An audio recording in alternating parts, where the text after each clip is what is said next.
आज जो हम करने लगे, हमने आरएनएन और एलएसटीएम के ज़रिए टाइम सीरीज़ एनालिसिस करना है साइन वेव का। तो उसी पेपर का पहला सवाल है। अब ये है कि हमने आरएनएन और एलएसटीएम पढ़ लिया है तो इस एग्जाम्पल को हम समझ सकते हैं, कोई मसला नहीं है। और वैसे देखा जाए तो थ्योरेटिकल पॉइंट ऑफ व्यू से आपका कोर्स ख़त्म हो चुका है। मतलब आरएनएन आखिरी टॉपिक था, सॉरी जीआरयू आपका आखिरी टॉपिक था। उसके बाद माइक्रोसॉफ्ट का कुछ है, वो हम जैसे ही आपके एग्ज़ाम्स वगैरह शेड्यूल होते हैं तो उससे पहले, यानी हम नेक्स्ट वीक से इसके बारे में कुछ तैयारी स्टार्ट कर देंगे। और उससे पहले हम ना कुछ चीज़ें पढ़ लेते हैं, मतलब ऑफ द टॉपिक, यानी आउट ऑफ कोर्स के हवाले से, कि हो सकता है कि कुछ अगर आ जाए तो कुछ हमें नॉलेज हो। जैसे कि आज हम ये एग्जाम्पल कर रहे हैं और मंडे से हम प्रॉपर जो है कंप्यूटर विजन के बारे में भी सीख लेंगे, क्योंकि वो सिलेबस में तो नहीं है लेकिन आनी चाहिए। और इसके अलावा कल देखते हैं या मंडे को इंशाल्लाह हम ना एक छोटा सा प्रोजेक्ट भी है इमोजीफाई, जो मैं 2-3 दिन से जिक्र कर रहा हूँ, तो वो भी इंशाल्लाह हम कर लेंगे। तो आज ये बेसिकली जो सवाल है ना, ये वही उसी पेपर का क्वेश्चन नंबर 1 है। मतलब लॉन्ग की बात कर रहा हूँ, शॉर्ट क्वेश्चंस की बात नहीं कर रहा। तो बेसिकली ये चीज़ मैंने आपको बताया था सिक्वेंशियल डाटा के बारे में, ठीक है। सिक्वेंशियल डाटा होता है और एक नॉन सिक्वेंशियल डाटा होता है। नॉन सिक्वेंशियल क्या होता है कि आपके पास उसमें ऑर्डर मैटर नहीं करता, कि आप इनपुट पे वैल्यूज़ आगे पीछे कर सकते हो। और जो सिक्वेंशियल डाटा होता है उसमें आपकी चीज़ का ऑर्डर मैटर करता है। यानी उसमें 2 तरह की चीज़ें होती हैं, एक टेक्सचुअल डाटा होता है और दूसरा क्या होता है, टाइम सीरीज़। इस चीज़ की बात, 2 चीज़ों की बात हमने जब हम आरएनएन की थ्योरी पढ़ रहे थे उस टाइम हमने की थी। तो उसमें हमने कहा था कि अगर तो टेक्सचुअल डाटा हो उसमें ऑर्डर मैटर करेगा, कि जैसे हमने एग्जांपल ली थी ना कि hi my name is Ali, तो इस चीज़ को हम नहीं कह सकते कि Ali name hi is my, इस तरह से तो नहीं कर सकते। तो इसमें ऑर्डर मैटर करता है। तो इस तरह की डाटा को हम क्या कहते हैं, सीक्वेंशियल डाटा, ठीक है। और एक और था हमारे पास टाइम सीरीज़, जिसमें हमने कहा था कि किसी कंपनी की सेल्स का data with respect to time इतना बढ़ रहा है या इतना कम हो रहा है, और अगर तो हम उसको प्लॉट करें तो ये इस तरह का डाटा कहलाता है टाइम सीरीज़ डाटा, कि वो टाइम के हिसाब से आपके पास किसी कंपनी का डाटा या कम हो रहा है या ज़्यादा हो रहा है। तो इस चीज़ के डाटा को भी सिक्वेंशियल डाटा की फॉर्म में हम रिप्रेजेंट करते हैं। तो बेसिकली टाइम सीरीज़ का थोड़ा सा हमने वहाँ पे ये आइडिया लिया था। दोबारा एक दफ़ा देख लेते हैं कि इसकी टेक्निकल डेफिनेशन क्या होगी टाइम सीरीज़ की। तो a time series is a data set, एक डाटा सेट ही होता है that tracks a sample over time. यानी वो वही बात है ना कि किसी कंपनी का data with respect to time बढ़ रहा है या कम हो रहा है, यानी टाइम के साथ आपकी जो एक चीज़ है वो मूव कर रही है, सिंपल, ठीक है। और इसमें जो बेसिक एग्जांपल जो ली जा रही होती है ना, वो ली जा रही होती है साइन वेव की। साइन वेव का आइडिया है सबको, साइन वेव क्या होती है? साइन वेव का आइडिया है, साइन वेव बेसिकली एक आपके पास is a S shaped smooth wave होती है that oscillates above and below zero. मिसाल के तौर पे एक इस तरह की वेव को ना हम साइन वेव कहते हैं। यानी एक आपके पास स्मूथ एस शेप की फॉर्म में एक वेव आ रही हो ना, तो उसकी हम वेव को साइन वेव कहते हैं। 12वीं पढ़ी है सबने यार, ठीक है ना। वहाँ पे आपने इलेक्ट्रॉनिक्स का चैप्टर पढ़ा था। और इवन कि मैथ की अगर बात करूँ, जो लोग मैथ पढ़ के आए हैं, तो उसमें भी जो है वो हमने साइन वेव, या आपने काफ़ी देखा होगा 11वीं क्लास की मैथ में, कि साइन वेव बेसिकली एक स्मूथ शेप होती है जो एक इस तरह की अप एंड डाउन्स के साथ मूव कर रही हो, तो उसको साइन वेव कहा जाता है। यानी हमारी बेसिकली निकली वहीं से ही है, साइन कोसाइन टेंजेंट। जो आपने जितने भी ट्रिग्नोमेट्रिक के फंक्शंस पढ़े हैं तो उसमें सबसे पहला फंक्शन कौन सा होता है, साइन का होता है। तो उसको जब हम प्लॉट कर देंगे ना, उसी साइन को जब हम प्लॉट कर देंगे तो जो वेव निकल के आती है उसको साइन वेव कहते हैं, ठीक है। पीरियोडिक होती है, यानी मूव करती है पीरियोडिकली। तो इस तरह की बेसिकली वेव होती है। तो उस चीज़ का एनालिसिस कर रहे हैं हम यूजिंग, यानी इस चीज़ को हमने प्रिडिक्ट करना है। पहले हम क्या करेंगे, मतलब करना क्या है इस सवाल में, कि पहले इस तरह की वेव बनानी है, खुद से एक नंपाई फंक्शन बना के इस तरह की वेव बनाएंगे हम, ठीक है। और फिर हम आरएनएन को और एलएसटीएम को कहेंगे कि प्रिडिक्ट करे कि वाकई इस तरह की बनती है यूजिंग गिवन डाटा, ठीक है। तो ये काम बेसिकली उस पहले सवाल का मकसद था, तो ये हम कर रहे हैं। और इसको उन्होंने कहा है टाइम सीरीज फोरकास्टिंग। बेसिकली ये भी data with respect to time बढ़ रहा है कम हो रहा है, बढ़ रहा है कम हो रहा है, तो ये भी डाटा आपके टाइम सीरीज के अंदर ही क्या करेगा, लाई करेगा। तो इस चीज़ को भी टाइम सीरीज एनालिसिस कहा जा सकता है। तो अगर हम करना क्या चाहते हैं, हम टाइम सीरीज की फोरकास्टिंग करना चाहते हैं, यानी हम साइन वेव को बना के फिर यूजिंग आरएनएन और एलएसटीएम प्रिडिक्ट भी करना चाहते हैं कि वही वेव आती है या कोई और आती है, ठीक है। और इसके अलावा यूजिंग आरएनएन और एलएसटीएम। टाइम सीरीज की बात की हमने, टाइम सीरीज क्या होता है, with respect to time data कम हो रहा है ज़्यादा हो रहा है। और साइन वेव क्या होती है, यानी जो आपका ट्रिग्नोमेट्री का बेसिक साइन का फंक्शन है, अगर उसको प्लॉट कर दिया जाए तो वो क्या वेव निकल के आएगी, साइन वेव निकल के आएगी। ठीक है, और करना किस तरह से, सिंपल कोडिंग के जरिए करेंगे हम। सबसे पहले लाइब्रेरीज इंपोर्ट करेंगे, लाइब्रेरीज में numpy आ गया हमारे पास क्योंकि हमने साइन वेव पहले जनरेट करनी है। ठीक है, और टेंसरफ्लो के जरिए RNN यूज़ करना है तो टेंसरफ्लो आ गया, मैटप्लॉटलिब प्लॉटिंग भी करनी है, मैटप्लॉटलिब आ गया, और साथ में हमने टाइम सीरीज जनरेटर बेसिकली एक हमारे पास मॉड्यूल है उसको भी इंपोर्ट करेंगे क्योंकि ये काम हमने करना है थ्रू टाइम सीरीज। तो टाइम सीरीज के लिए भी हमारे पास केरास प्री प्रोसेसिंग सीक्वेंस में एक मॉड्यूल है टाइम सीरीज जनरेटर। ठीक है, तो ये कुछ भी नहीं है, सिंपल एक समझ लो सम कह लो कि कुछ इसके वो होते हैं आपके पास सीक्वेंस होते हैं जिसको हमने एज अ आर्गूमेंट देना होता है कि ये इसका बैच साइज है, ये इसका जो है वो इनपुट साइज है। सिंपल वो 3-4 चीज़ें हम देंगे और हमारे पास टाइम सीरीज में 2 चीज़ें आ जाएंगी, यानी हमारे पास ट्रेन जनरेटर आ जाएगा और टेस्टिंग जनरेटर आ जाएगा।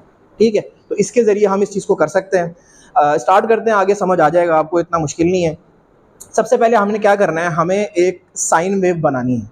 ठीक है, तो उसके लिए हमारे पास कुछ रैंडम डाटा सैंपल्स होने चाहिए या फिर सिंपल ए रेंज की फॉर्म में हम रैंडम डाटा सैंपल ले सकते हैं। ये फंक्शन हमने पढ़ा हुआ है यूजिंग numpy।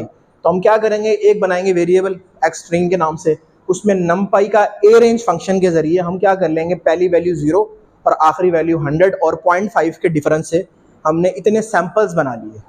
ठीक है, क्योंकि अब ये साइन वेव का डाटा तो अवेलेबल नहीं है हमारे पास, हम क्या करेंगे, अब numpy फंक्शन के जरिए बनाएंगे ना, तो ए रेंज फंक्शन यहाँ पे हमारे पास काम आ सकता है।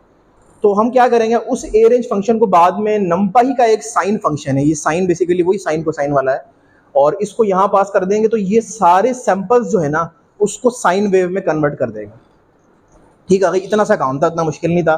पहले हमने क्या किया, कुछ रैंडम ए रेंज फंक्शन ले लिए, 0 से लेके 100 तक 0.5 का सैंपल ले लिया। आप इस सैंपल को बढ़ा भी सकते हो, 1 भी कर सकते हो, ताकि इन दोनों का डिफरेंस थोड़ा चौड़ा आ जाए, मतलब बड़ी साइन वेव आ जाए। इसको कम करोगे तो ये थोड़ी नैरो हो जाएगी। ये 0.5 बेसिकली ये है ना कि कितना उसके दरमियान डिफरेंस है। तो आप इसको साइन वेव में कन्वर्ट करना चाहोगे तो numpy का एक फंक्शन है साइन। ठीक है, तो उसमें करोगे तो ये क्या हो जाएगी, ये सारे सैंपल्स आपके साइन वेव में कन्वर्ट हो जाएंगे। तो एक ये आ गया, और एक और हमने बना लिया फ्रॉम 100 to 200, यानी आगे भी चले, और उसको भी हमने जो है वो साइन वेव में कन्वर्ट कर दिया। फॉर सिंपलिसिटी हमने जो इसको जो है ना एक्स ट्रेन कह दिया, इसको वाई ट्रेन कह दिया। आप ज़रूरी नहीं है इसको एक्स ट्रेन वाई ट्रेन कर दो, क्योंकि हम बेसिकली एक फ्लो लेके चल रहे हैं एक्स ट्रेन वाई ट्रेन का, तो हमने इसको भी कन्वर्ट इस हवाले से कर दिया। आप सिंपल x1 y1 कह सकते हो या x2 y2 कह सकते हो। ठीक है, लॉजिक इसके पीछे सिर्फ जस्ट इतनी है कि हम बेसिकली वो एक्स ट्रेन का फिनोमेना लेके चल रहे हैं ताकि समझने में आसानी हो।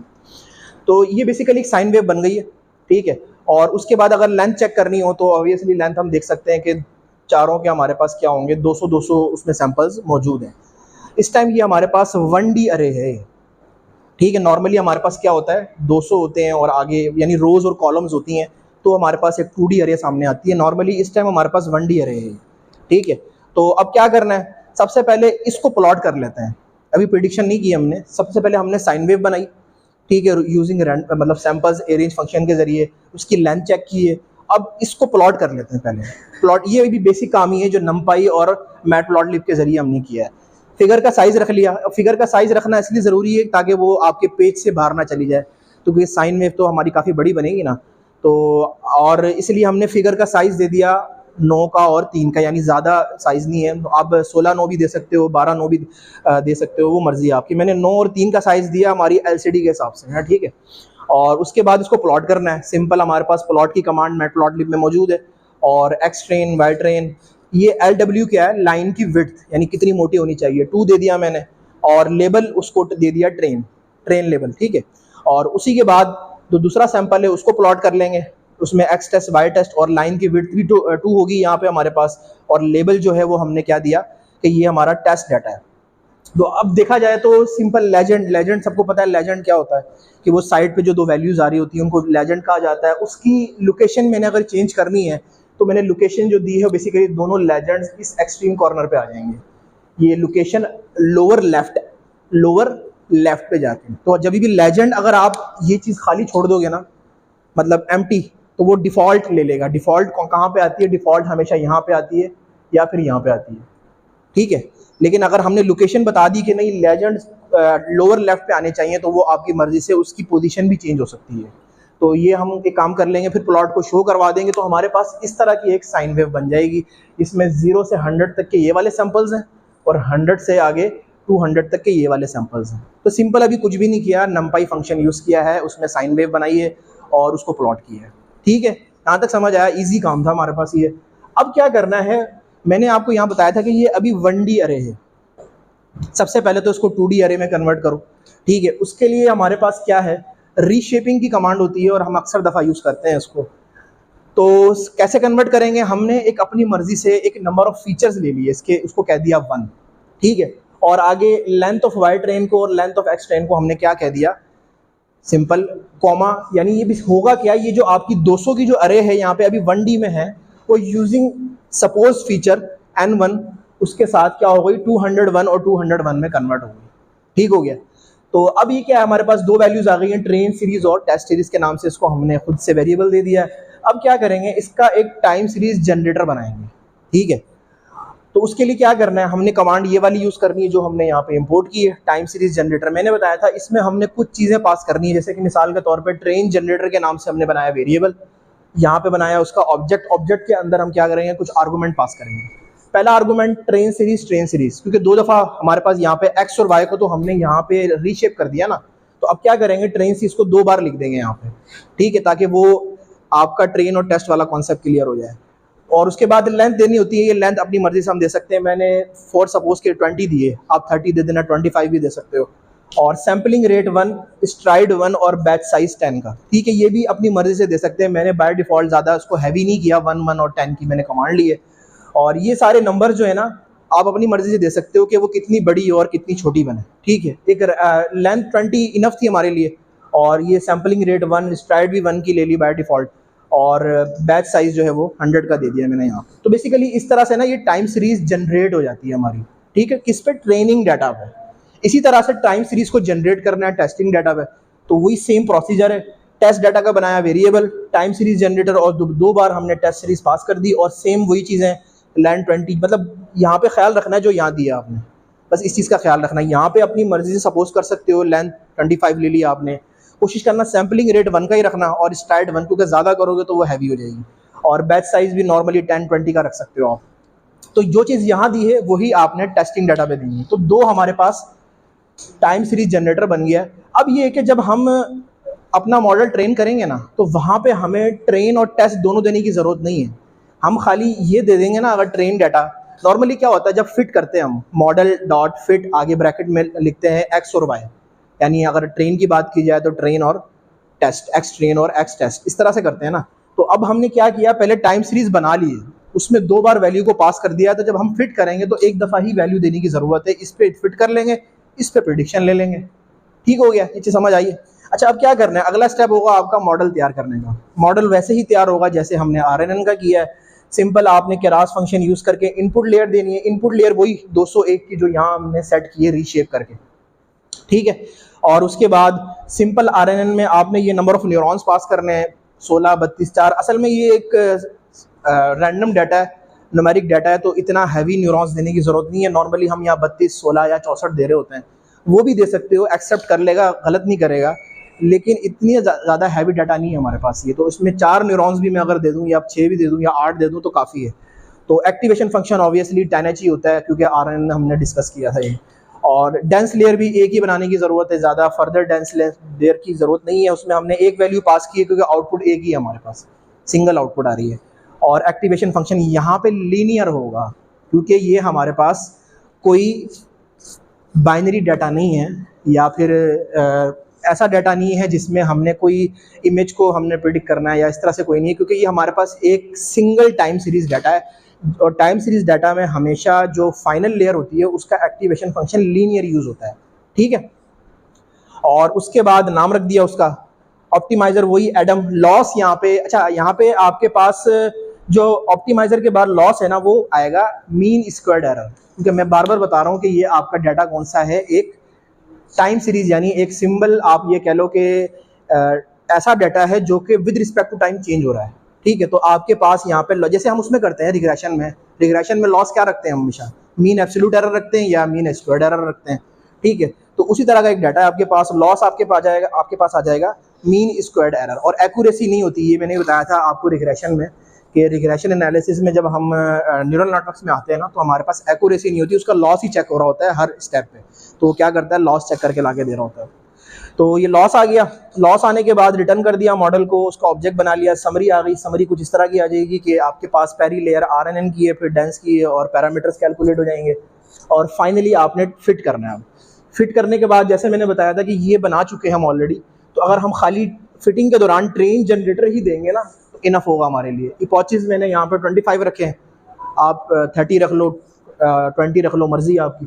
तो उसके बाद हमारे पास लॉस कम से कम होके, स्टार्ट में लॉस हमारे पास 0.7 था, और उसके बाद कम होते होते हमारे पास आ गया 0.13। ठीक है, तो ये हमारी हो गई एक तरह की क्या, ट्रेनिंग। ट्रेनिंग के बाद अगला स्टेप क्या होता है, एवेल्यूएशन का। एवेल्यूएशन किस पे होती है, टेस्ट डाटा पे। टेस्ट डाटा पे होती है, तो हमने ये इसके अगेंस्ट क्या बनाया हुआ है, टेस्ट जनरेटर बनाया हुआ है। तो इसको पास करेंगे तो हमारे पास एवेल्यूएशन आ जाएगी। और उसके बाद अब अगला स्टेप क्या होता है, प्रिडिक्शन का।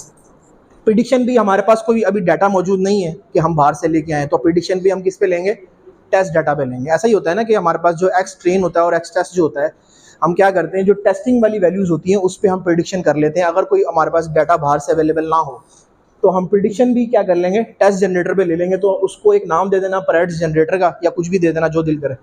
अब करना क्या है, अगला स्टेप क्या है कि हम करने क्या लगे हैं, हम साइन वेव को प्रिडिक्ट करने लगे हैं कि हमने जो ये साइन वेव बनाई है ना, यूजिंग RNN कुछ इसी तरह की वेव हमें जनरेट करके दे। ये हमारा टारगेट है उस क्वेश्चन नंबर 1 का जो पेपर का है।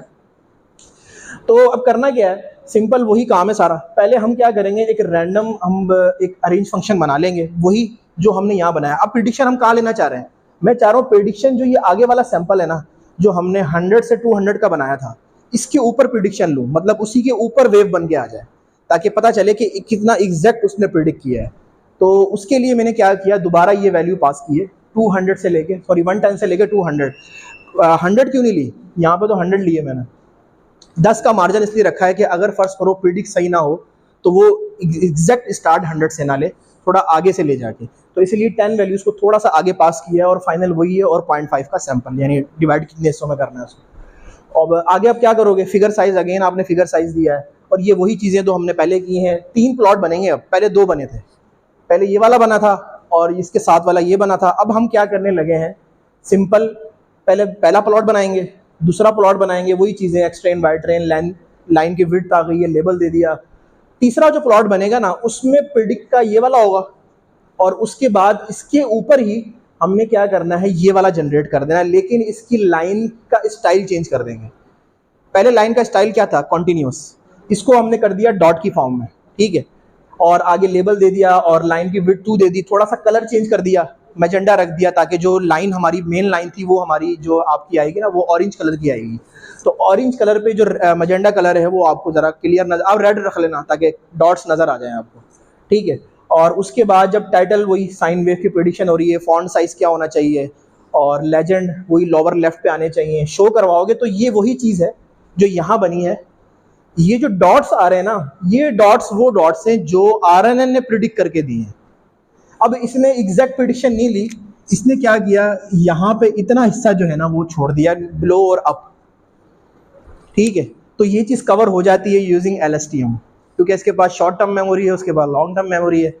और जब ये आप अब जो LSTM वाला पार्ट है ना, वो सेम ही है, आप कर लेना। मैंने यहाँ पे कोड नहीं लिखा, आपको PDF प्रोवाइड कर दी है मैंने, उसमें सेम चीज़ें हैं, जस्ट यहाँ पे सिंपल RNN की जगह LSTM लिखना है, बाकी कोई चेंज नहीं है, ठीक है। तो उसका जो रिजल्ट आता है ना, उसका रिजल्ट ये वाला आता है कि वो एग्जैक्ट प्रिडिक्ट करके दे रहा है, इवन कि यहाँ से स्टार्ट हो रही है और ये डॉटेड की फॉर्म में, और जो पोर्शन इसने छोड़ दिया था अप एंड डाउन, तो वो उसने LSTM ने कवर कर दिया। क्यों, इसकी रीज़न क्या हो सकती है, यही वजह है कि उसके पास लॉन्ग टर्म मेमोरी भी है और शॉर्ट टर्म मेमोरी भी है, और RNN के पास सिर्फ और सिर्फ शॉर्ट टर्म मेमोरी है।